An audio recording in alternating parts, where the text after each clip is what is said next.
and some other British colonies around Africa and changed the course of their history. The lands of the indigenous peoples in those countries were seized by the British Crown under that law, an event from which, a century later, they have still not recovered. In what was then the Gold Coast, we continued to possess our lands because of the bravery of the members of the Aborigines Rights Protection Society. And we must pay homage to those patriots every day, especially on this 60th anniversary. Even though we maintained in 1897 the continuing and inalienable rights to our lands, we remained a colony and could not govern ourselves. A decade or so later, the British West African National Congress, under the joint leadership of Joseph Kingsley Hayford and Thomas Hutton Mills, was formed to carry on with the agitation against colonial rule.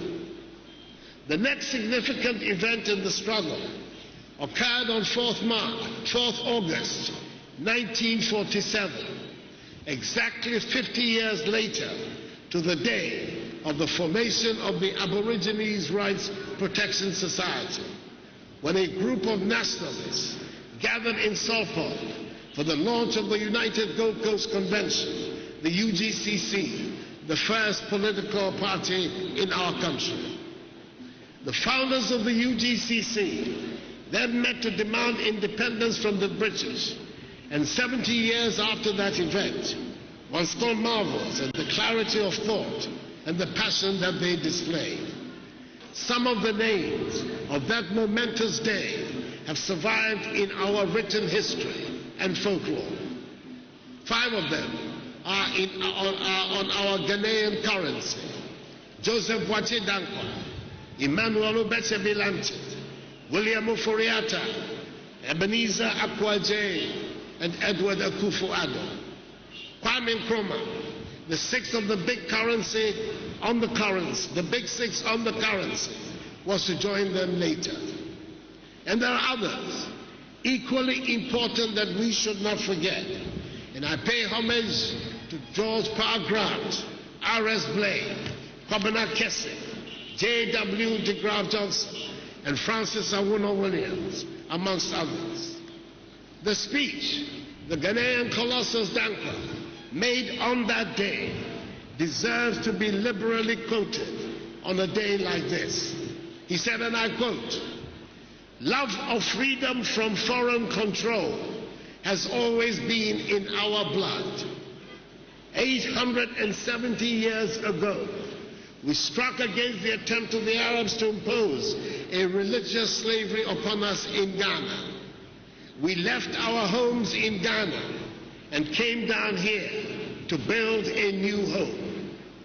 But there is one thing we brought with us from ancient Ghana. We brought with us our ancient freedom. Today, the safety of that freedom is threatened. We must fight against the new domination, and we must fight with the weapons of today: constitutional, determined, persistent, unflinching, unceasing, until the goal of freedom is attained." Unquote. Dankwa captured the mood of the time and set our country on the path to independence. 4th August is truly a sacred and seminal day in the annals of the Ghanaian people. The unfolding of the story is well known. The UGCC leaders decided they needed a full-time person to run the party's affairs. They sent for the dynamic Kwame Nkrumah, who was then in the United Kingdom at the time, and he came to join them in December 1947. Soon thereafter, on 28 February 1948, the notorious and senseless killings of 3 ex-servicemen, Sergeant Ajete, Corporal Atiku, and Private Odate Lamte, occurred and sparked a nationwide revulsion against the colonial power, which undoubtedly quickened the pace of the independence movement. We celebrate the 3 martyrs The three as martyrs in the cause of Ghanaian freedom. The Watson Commission followed, which mapped out the steps towards our eventual attainment of independence. In 1949, on 12 June, Kwame Nkrumah broke away from the UGCC and formed his own party, the Convention People's Party. Even as he broke away, Kwame Nkrumah remembered from whence he came and retained the word convention in the name of the new party, the Convention People's Party. Eventually, after much agitation, independence came, and Ghana, under the leadership of Kwame Nkrumah, became the first sub-Saharan country in Africa to gain its freedom on March 6, 1957. Dankwa had done the research and convinced himself and others that the bulk of the people that inhabit these lands migrated from the ancient kingdom of Ghana. On March 6, 1957, we lowered the British flag and jettisoned the name of Gold Coast that had been given to us and took on the name of Ghana, the name of our ancestral home. The name Ghana was meant to give us a fresh start and mark the break from colonialism, and it was also meant to serve as a link to our historical roots and the assurance that we have a history, culture, and civilization that preceded colonialism. We must remember on a day like this some others who are not listed among the forefront fighters for political freedom, but who fought equally hard for our cultural integrity and the identification of who we are as Ghanaians. I pay homage to Ephraim Amu, Tata Amu, as he was fondly called. Is there a Ghanaian amongst us today who can hear or sing that song in whichever language without being moved? Ephraim Amu stood alone most of the time against what he saw as cultural domination. You did not have to wear a European cut suit to be a scholar. You could wear a fugu, kente, and above all, a locally woven fabric and still be an educated person, he argued. He insisted you did not have to eat foreign foods because you were a scholar, and he insisted our music was as interesting and sophisticated as any around the world. Those were radical ideas for the time. I pay homage today to Kwejia Agre. He reminded us we were eagles that should soar and not be timid, domesticated birds. I pay homage to Philip Beho, the composer of our national anthem, Theodosia Oko, the designer of our national flag, and Amon Kote, the designer of our coat of arms.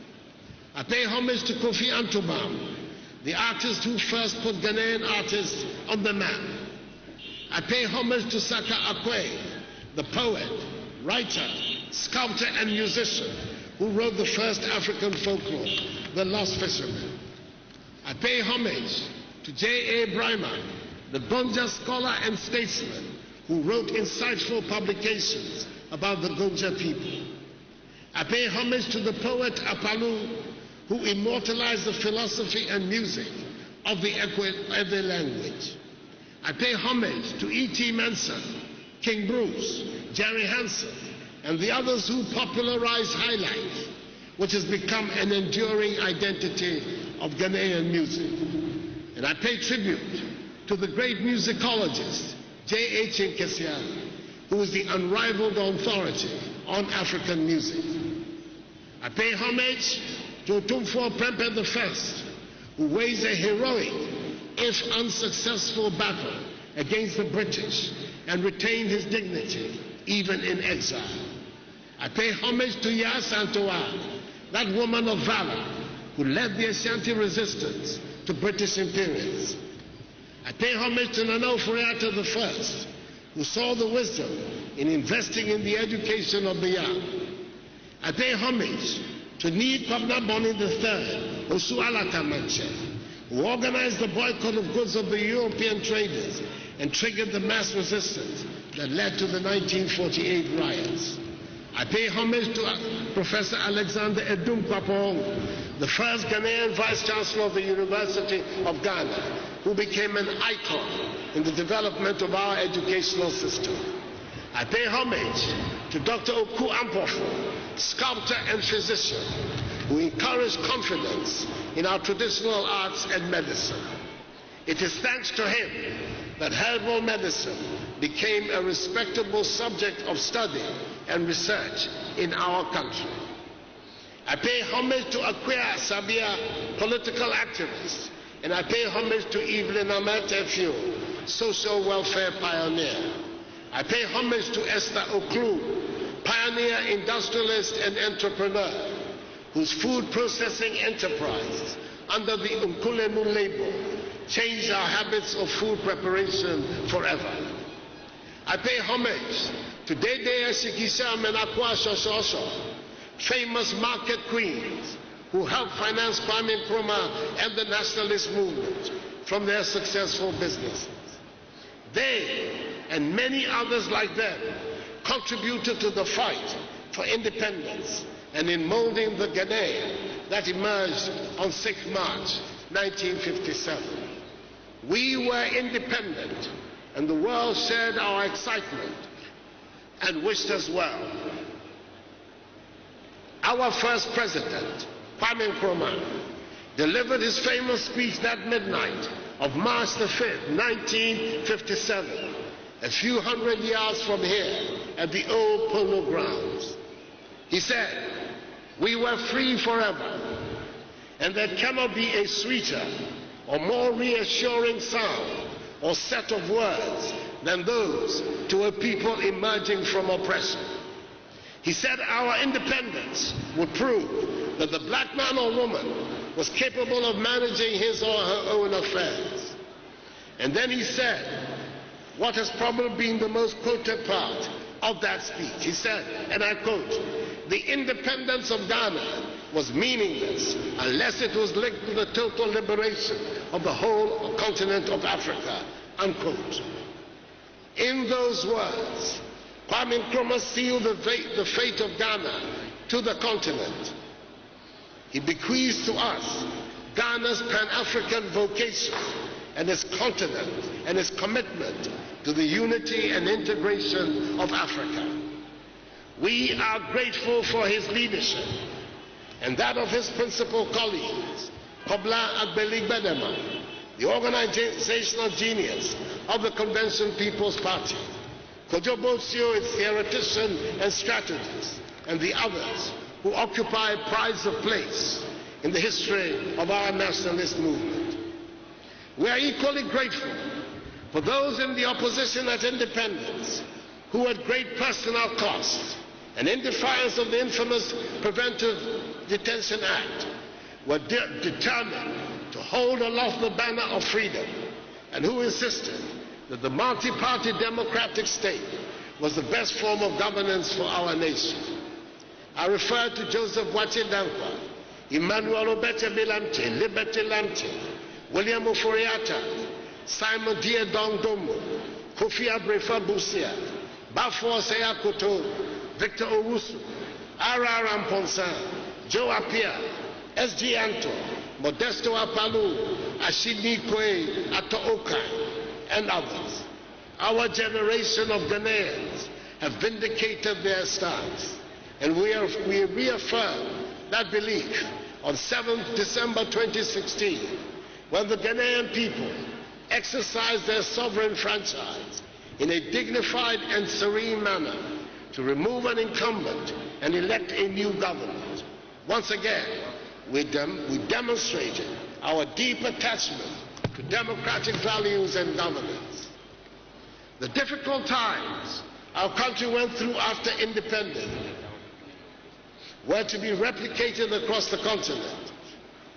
Dalliances with a one-party state